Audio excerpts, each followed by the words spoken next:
Hidden deep in the Eifel Mountains of Germany lies a circuit unlike any other. A place of beauty, danger, and legend. A track that shaped champions and claimed lives. This is the story of the Nürburgring, the Green Hell, once a crown jewel of Formula One, now a memory burned into motorsport history. The Nürburgring was born in 1927 after 2 years of construction, involving 2,500 workers and costing over 14 million marks. Stretching across 28 kilometers, it was designed to showcase German engineering and driving talent, inspired by Italy's Monza. The circuit had 4 configurations, including the Nordschleife, North Loop, and the Südschleife, South Loop. The first race stunned drivers, 174 corners twisting through forests, mountains, and valleys. It was beautiful, yet terrifying, and soon became known as the ultimate test of skill and courage. During weekends, it opened as a one-way toll road, allowing the public to drive it, a tradition that continues to this day. The pre-war era and the rise of the Silver Arrows. In the early years, legends emerged, the Ringmeisters, masters of the circuit. One such story gave birth to the Silver Arrows. Mercedes' white racing car exceeded the weight limit, so engineers scraped off the paint, revealing the silver aluminum beneath. They won the race, and the legend of the Silver Arrows was born. Racing paused from 1940 to 1946 as World War II consumed Europe. The track was repurposed for the military, but after the war, racing returned, first with motorcycles, then cars. Formula One arrives, 1951-1960s. In 1951, the Nürburgring hosted its first Formula One German Grand Prix. Alberto Ascari took victory in a Ferrari, but it was Juan Manuel Fangio who conquered the circuit's soul. Fangio's drive in 1957 remains one of F1's greatest, chasing down his rivals after a disastrous pit stop to win in breathtaking fashion. The ring was the ultimate test, long, bumpy, and unforgiving. But by the late 1960s, the danger became undeniable.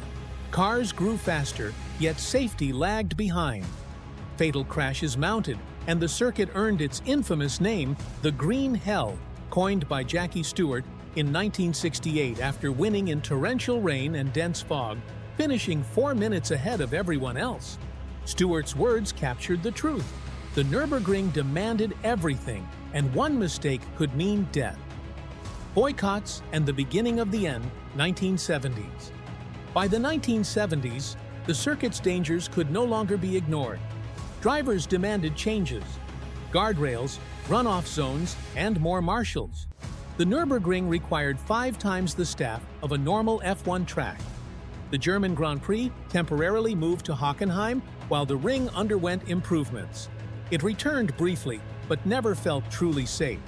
Then came 1976. Defending champion Niki Lauda protested racing at the Nürburgring, calling it too dangerous, but he was overruled. On August 1, 1976, Lauda's Ferrari crashed at Bergwerk Corner, hitting the embankment at 200 km/h. His car burst into flames. Trapped for 55 seconds, Lauda suffered severe burns and lung damage before being pulled from the wreck by fellow drivers. That day marked the end of an era. Formula One would never again race on the Nordschleife. The track's danger had finally outweighed its glory. A new beginning, 1984-1990s.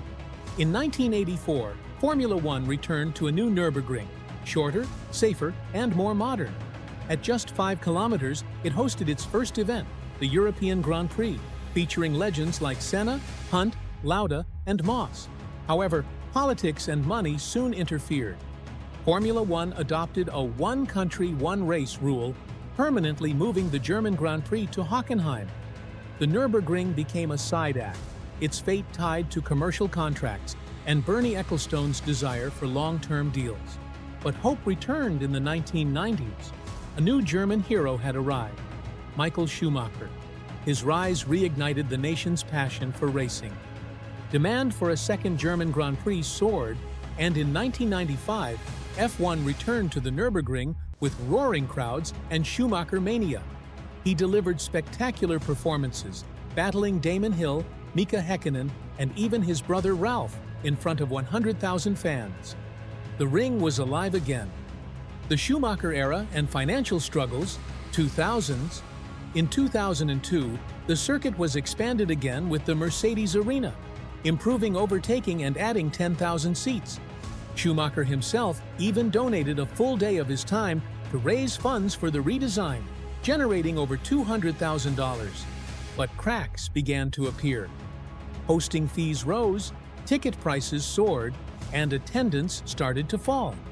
By 2006, Schumacher's final win at the Nürburgring felt like the end of something special. When he retired, the passion of the German audience faded too. A dark period began: financial troubles, mismanagement, and eventually bankruptcy. Decline and desperation, 2007-2013. Even with memorable races like Alonso's wet weather win in 2007 and Vettel's home victory in 2013, attendance numbers collapsed. The Nürburgring entered a rotation deal with Hockenheim, alternating the German Grand Prix every other year. But this only confused fans and cut revenues. Meanwhile, the 2008 global financial crisis hit hard. Automakers like BMW pulled out of F1, sponsorships vanished, and costs skyrocketed. By 2012, the Nürburgring was over $400 million in debt and filed for bankruptcy. Years of failed projects, including the disastrous Ring-Deg Racer roller coaster that exploded during testing, only made things worse. Mismanagement, fraud, and missing funds sealed its fate. The end of an era. In 2020, Formula One made a one-time return during the pandemic for the Eiffel Grand Prix. A brief moment of nostalgia for fans, but it was just a temporary comeback. Today, hosting fees of $35 million per race make a Formula One return financially impossible. The circuit's management has ruled it out, calling it a dream that can't be sustained. The green hell lives on. Even if F1 never returns, the Nürburgring remains one of the most iconic circuits in the world. The Nordschleife is still open for public driving, endurance events like the 24 Hours of Nürburgring, and manufacturer testing. Supercars from Porsche, Mercedes, and BMW are still judged by their lap times here. It's not just a racetrack. It's a living legend, a monument to motorsport's rawest form. The Nürburgring may no longer echo with Formula One engines, but its spirit, that mix of danger, beauty, and history, continues to define what makes racing truly special.